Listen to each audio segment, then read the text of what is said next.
So in this video, we're going to be talking about how to get an agent, and not the bullshit way that people are out there preaching. I'm not going to sugarcoat anything in this video. This is for actors, writers, directors, producers, whoever is looking for an agent out there.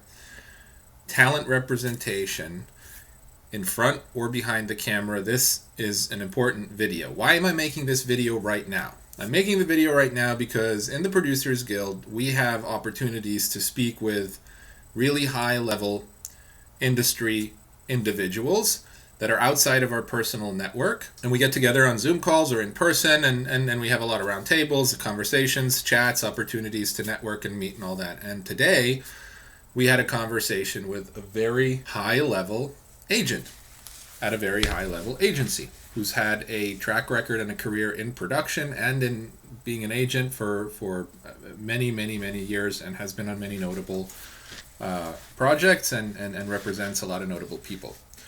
So I wanted to bring this to you while it's still fresh in my head from the other side. Even though I am a producer and a director, what I am saying are things that we discussed and that were said right now in 2023 from an agent who works at a major agency that you need to know. So this is the raw truth. I have notes that I took down. This is not going to be in any way organized. I am just relaying on to you as my responsibility as the line of work that I've chosen in terms of coaching and mentoring. I want to pass this on to you. So one thing about how to get an agent is have patience. A lot of people want to rush into getting an agent. It does take time. And you need to find the right agent to actually advocate for you. And a lot of people are, don't really have an understanding of what an agent is and what they do and what they're supposed to do. They just think, well, if I get an agent, I'm not getting work right now, so if I had an agent, I would be getting work.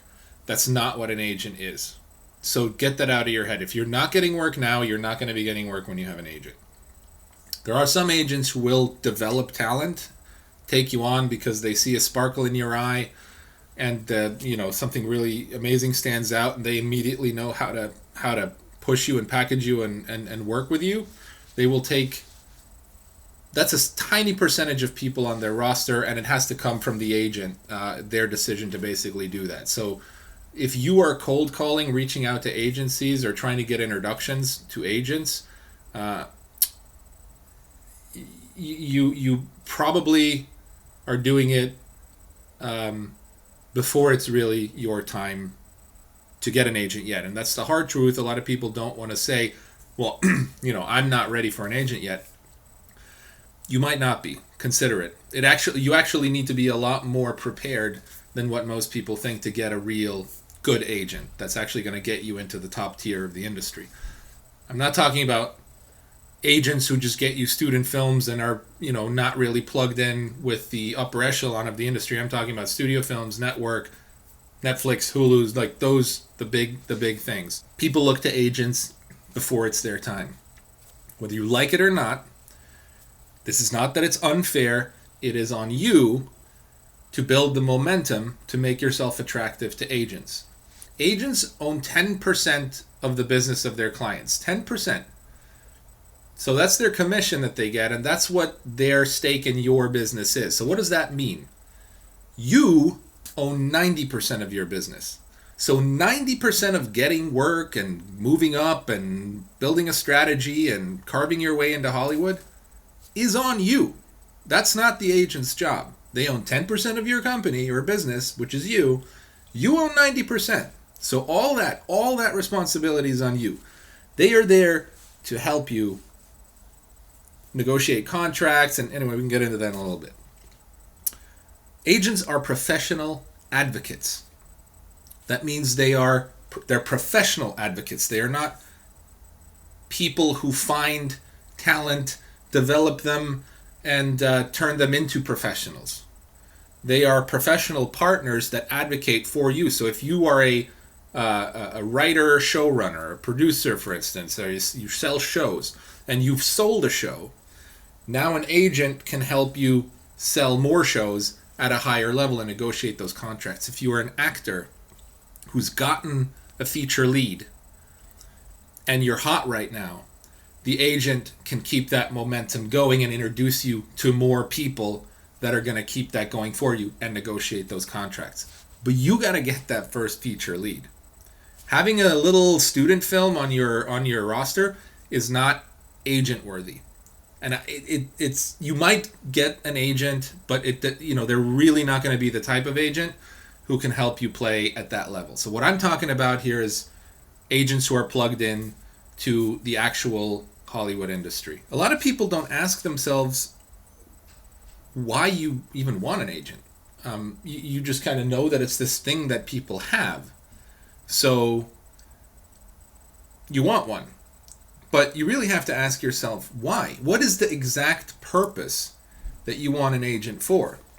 If it's that you don't have any work and you want to start getting work, then okay, I'm not saying that's impossible and it doesn't happen, but you need to find an agent who's willing and able and to do that, and for that you still need to have a strategy in mind and something for them to work with.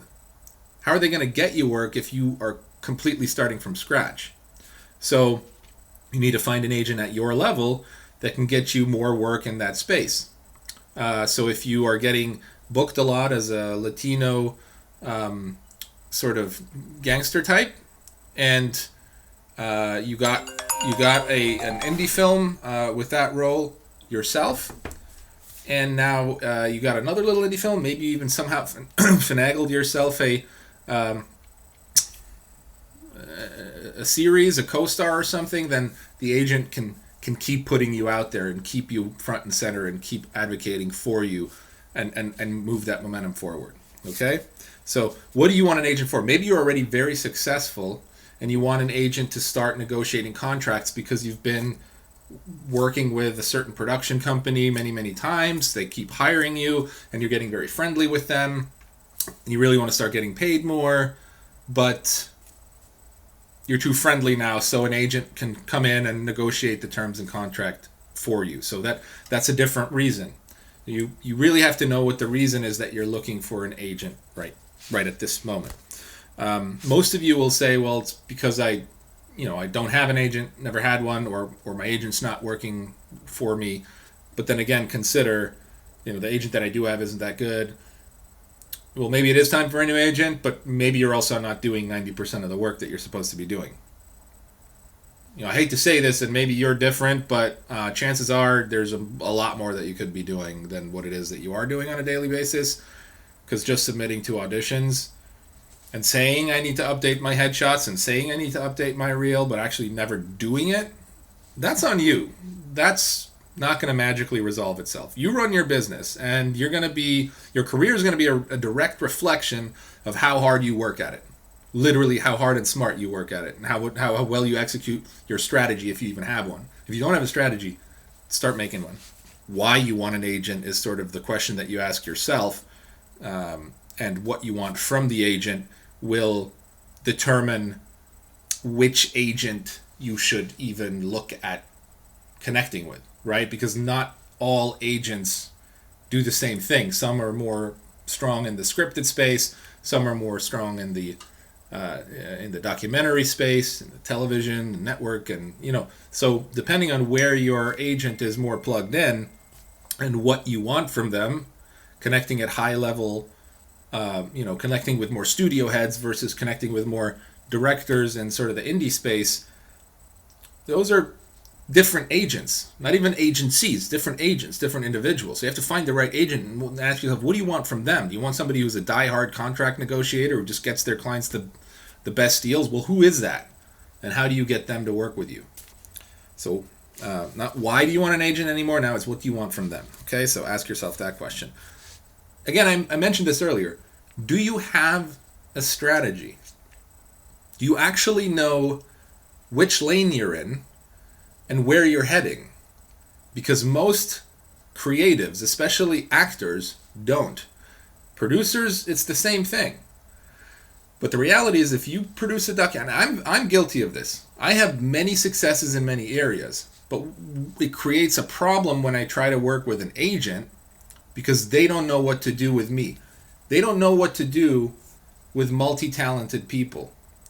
And so if you're a singer, songwriter, dancer, actor who does comedy and drama and wants to be in thrillers, wants to be in horror, wants to be in slice of life sitcom style shows, wants to be in CW shows. There's no strategy there. There's nothing for the agent to bite into. You don't even know what you want, so how are they going to work with you? Again, you're 90% of your business. So first and foremost, develop a strategy. You have to pick a lane. You have to specialize in something. The fact that I have viral videos, I have documentaries, I have indie films that have been theatrically released, I have commercials I've done for national brands. I would need an agent for every specific area of focus, because one agent with just one package, here's Daniel,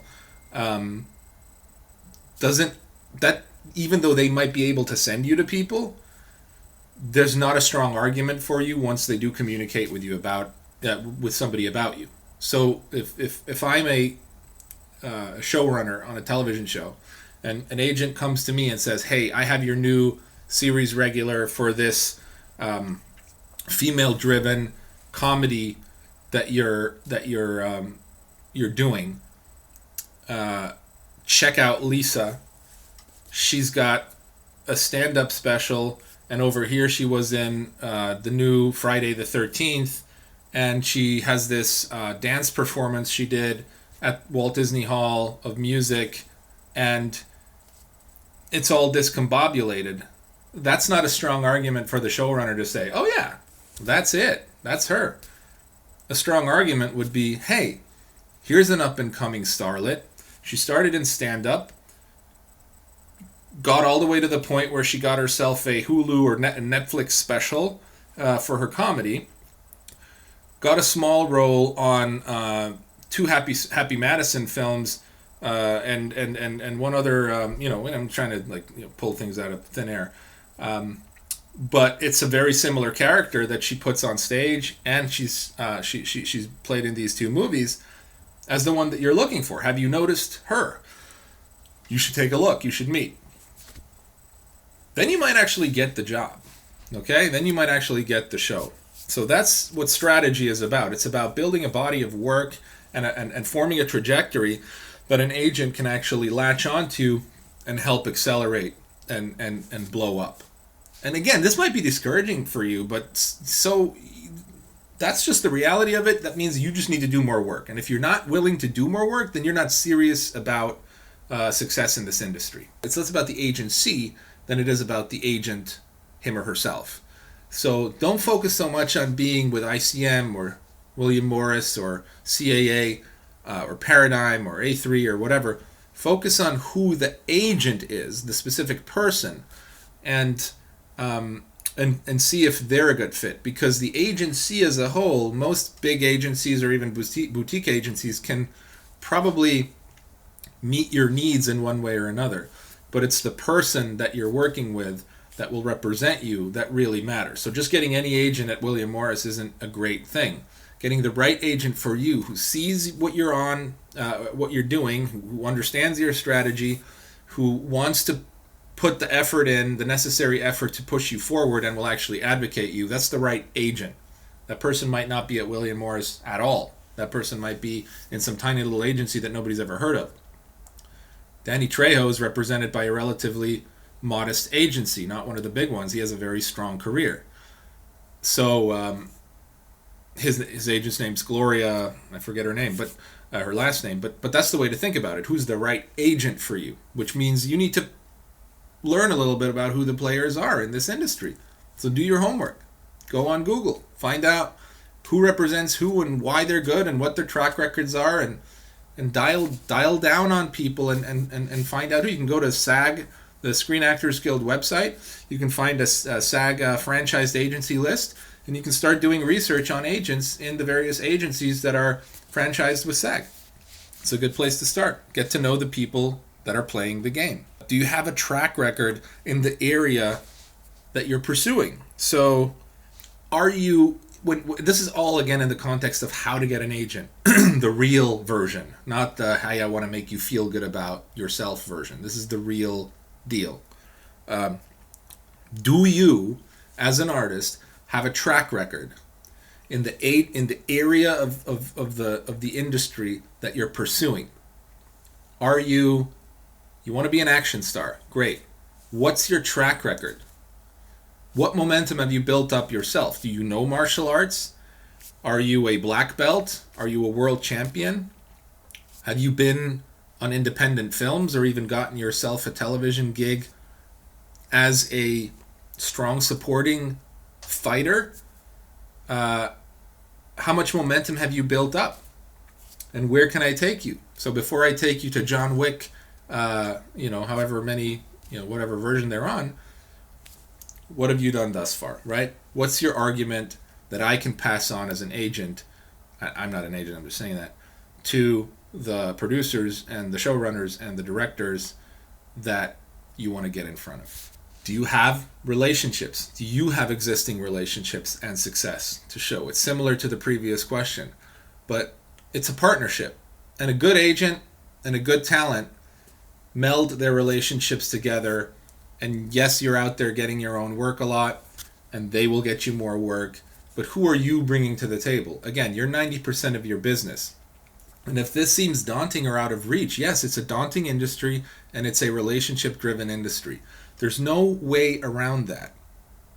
So what do you need to do? You need to start forming relationships, which means you need to start getting in on sets, talking to people, producing your own work, mingling at festivals, putting good work out there, reaching out to people, connecting in whatever way you can.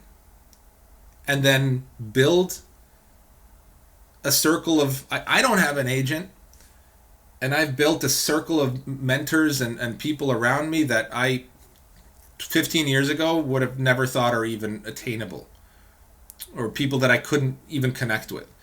So you have to be driven. This is a lifetime game, so you have to start just getting into it and play the game really hard. And when we're talking again in the context of how to get an agent, the agent's going to look at you and say, well, okay, well, what are you bringing to the table?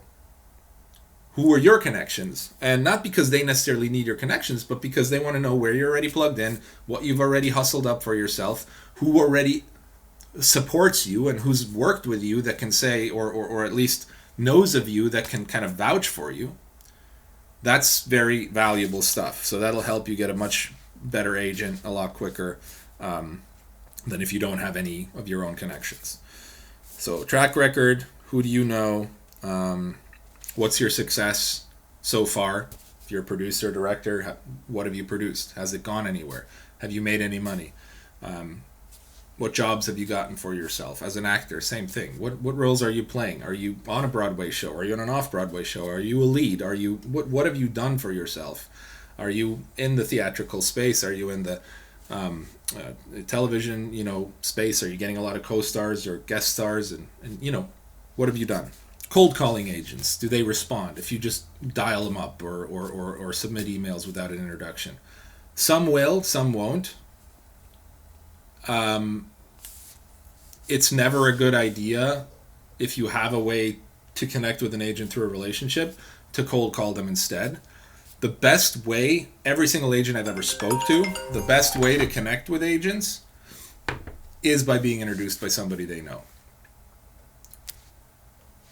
Figure that one out on your own. If you can, find somebody who knows an agent, become friendly with them, and then make an introduction. Going back to the first point I made, have patience.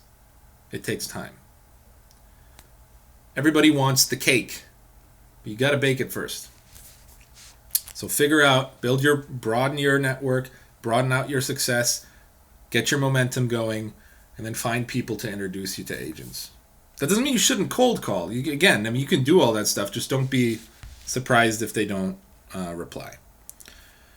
And this is mainly in LA and stuff. So in smaller markets outside of LA and New York, agents are a little bit more approachable. So how do you get your agent to work for you? A lot of people ask that. Well, show them that you're doing your job. And if they still don't work for you, maybe it's time for a new agent. But show them that you're doing your part. Again, 90%, 10%. If you're the one asking them, do I need new headshots? What do you need from me? Hey, I made this new scene. I got myself this new film. And you pay them their 10%. If you have an agent, you pay them their 10%, even if you get the job yourself. Because they are, if they're some agents are, a lot of agents are not good, right? But if you have a good agent, they're probably working for you or trying to do some work in the background. But again, they only have 10% stake in your business. So pay them their 10% anyway, because you want to show them that that this is a valuable relationship. It'll make them get motivated to help you. So if you're the one who's drumming up work and sending them checks, even if they're small checks, and you're saying, hey, I did this, I did that, here's my new headshot, here's my new reel, here's my new strategy, can you connect me here, can you try and get me that? They'll start working for you because you're the one leading your train. You're the one pushing, and they're just able to do their job, which is support you and help you along the way, and it'll motivate them more. If you are doing that and your agent isn't working for you, then switch agents. This shouldn't be a shock to you. Agents have large rosters, 150, 200 people sometimes. But they really own, this is from agents' mouths, real agents' mouths. They really only work very hard for the top 5% of their roster. And it makes sense because they're the top 5% that's making money. The rest sort of taper off, and the less you are working, the less they'll kind of focus on you. So if you're at the bottom, you have to work extra hard to keep your momentum going so that you can climb up their roster and eventually end up in the top 5% where something's going to happen. They're going to pay a lot more attention to you. And again, that goes to the previous point. You keep sending them your 10% checks, even if it's for $1,000, $100. Keep sending them their checks, and they'll see, man, this person's really out there getting work for themselves, constantly hustling, constantly doing. You'll climb up their status. You move up your status in their roster, and once you hit the top 5%, they're really going to advocate you. They're really going to push for you. Agents really don't develop. It's very, very rare that agents develop new talent. It's just the way it is. It's too much effort. Think about it. If they have 5, 10 clients who are making them hundreds of thousands, or maybe even millions of dollars a year, everything below that, they're going to put as much time as they can into those people. And time is very scarce, and nobody has a lot of time, so developing new talent takes a ton of effort and a ton of time. So most agents are just not going to do that. Ask for what you want. Build connections, ask for what you want. For you to know what you want is very important so that you can ask for it.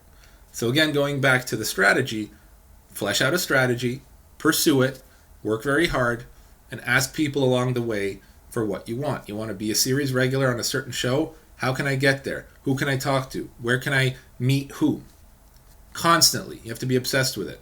Ask for what you want. Never be ashamed to ask. And pick a lane. Like, know where you're heading. So investors hedge their bets. They want a project to be good. Ultimately, it comes down to the money, right? If I'm producing a project and I'm putting money into it, or I'm finding money through investors, both the investors and myself are going to minimize risk. We're going to hedge our bets. Putting our money into a emerging talent who's never carried a lead role before, or who comes from a space that's not reflected in their past, we would rather not do that. Which is why even for big actors, it is difficult to switch from comedy to drama. And oftentimes when you see these roles like Steve Carell switching from comedy to drama, Steve Carell's getting paid a lot of money in the comedy space, but he worked for scale on a dramatic project. Same as Sarah Silverman. Because the guarantee of success for that is a crapshoot. Even though it's Steve Carell, there's no guarantee that the audience who likes Steve Carell in comedy is actually going to like the drama performance, even if he does a good job. So it's a risk, and investors don't want to take it. Agents don't want to take it, which again is why you need branding, a strategy, a trajectory, a track record, and tenacity, really, and ask for what you want. So it's challenging for multi-talented people. But that's just business. You know, a business that does everything is very difficult to market and likely won't be as successful as a business that's very good at one thing.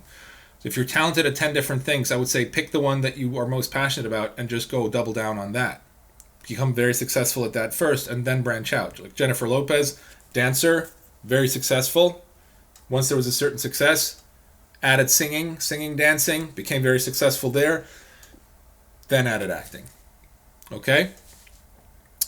An agent is your advocate, and to sum it all up again, the reality is, whether you like it or not, that you will not get an agent if you're too new. You will not get an agent if you are too scattered. You will not get an agent if you don't work hard enough. You will not get an agent if you don't know who you are and where you're going, what your trajectory is. You will not get an agent if you don't have a strategy.